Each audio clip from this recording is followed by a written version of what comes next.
11/22/63. Wow, this book is absolutely amazing. I went into this one completely blind. I had no idea about anything. First off, I didn't even know this book was about time travel when I got it. I thought it was just about, the events surrounding the JFK assassination. And the time travel here is not overly complicated. I think he does the time travel aspect really well in this book. The story is very well told. I really love how the relationship and just our whole story revolving around our main characters, Jake and Sadie.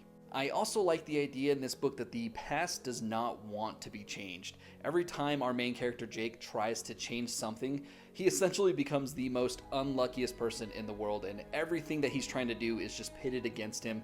And then I also like that when he does change the past, they compare it almost like a river where, like, if he does something here, time still tries to find a way around it so that certain things still happen. For example, there's a character that gets slashed in the face on the cheek with a blade, big deep cut, and because he changed the past, that person no longer gets slashed by a blade, and another character instead gets slashed by a blade. So the past always tries to course correct itself, and if it can, it tries to prevent it from being changed in the first place, which I think is very cool and makes a very interesting dynamic as Jake tries to stop the main events from JFK being assassinated. With that though, I do want to say that the build up to this moment here, Jake trying to change this moment, is very well done. I just really love everything about this, like the time travel here and just the butterfly effect and the past, everything like that is just so well executed. Also, this book does stick the landing. It's very bittersweet in my opinion,